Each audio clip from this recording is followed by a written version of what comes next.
I am making an Indian sweet today. I've had a few requests and I decided to make something from Healthy Indian. This is not the vegetarian book, this is the other Chetna's Healthy Indian, and there is a beautiful hazelnut and walnut laddoos in here. They are super easy to make. Now I'm making a slightly different version because I just checked and I don't have any hazelnuts at home, so I'm going to add almonds instead of hazelnuts. And I have doubled the quantity of the laddoos here because I want to make some more today. I have some friends coming and I will need some more laddoos. So let's get cooking. In the book, the laddoos that I've made use less ghee, less sugar. So that's why a small portion of it is okay to enjoy. But I'm adding a little bit extra ghee and extra sweetness to it right now. So I have got here 300 grams of chapati flour.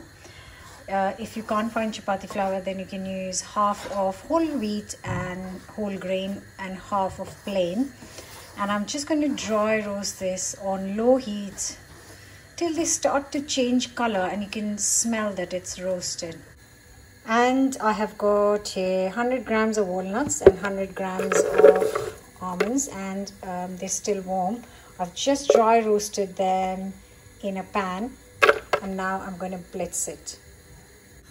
It's been 10 minutes and I have been slowly roasting it. It's changed color to a slightly, shade of brown, which is perfect. I can smell it, smells amazing. And now I have got here some homemade ghee and I am going to add a good few tablespoons because don't forget it's a treat and ghee is what makes it special and binds it. So I've forgotten how many I added, maybe 4. So I need around 6 to 8 tablespoons of good ghee, and then we'll mix it. So the roasted nuts, and I am just going to blitz it. The key is to let it blitz, keep blitzing, and then it will release its oil, and that's going to give you a nice paste. Make sure you don't burn the flour. I've just put the ghee and it smells amazing. Right, I'm going to turn the heat down and I'm going to blitz this first. So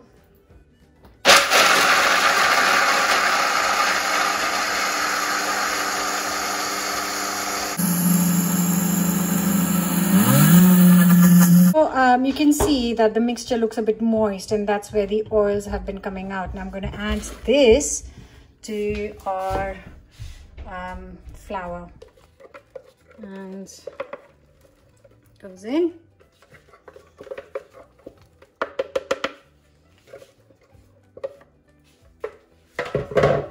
Good mix, and I'm going to add a couple more things to it.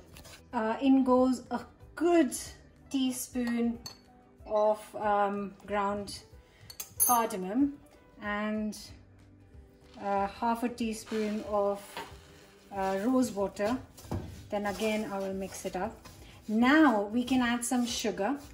So we can either add some sugar, but I am trying to make it slightly healthier. It's still a treat, don't get me wrong, but I am adding agave nectar or agave nectar, whatever it's called, and I'm going to add some of this. And I have added around 7 tablespoons of the nectar, and I'm just going to mix it all up, and that's going to make it nice and sweet and also help it bind together. I've still got the gas on low heat really, and it's just a matter of few seconds it will take to mix it all up, and then we'll get rid of this and use our hands because we have to make laddoos, and the only way to make laddoos is roll it. I am just using a fork to break up and distribute everything evenly. And I'm just taking a portion. I'm going to press it. Now you might think that we should wait a little, but if you wait too much, then it won't kind of bind together if it's gone too cold. And that's it. That's your laddu ready. As you can see, you can clearly tell which ones are mine and which are my husband's. Look, can you tell? Can you tell?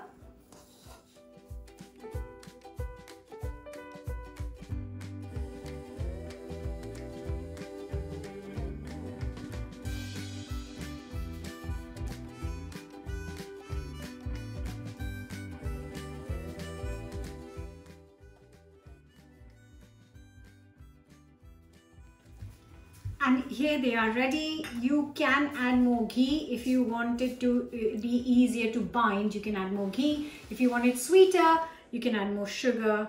But I like them like this because I feel less guilty for eating so many. So here I'm eating the nicely shaped one.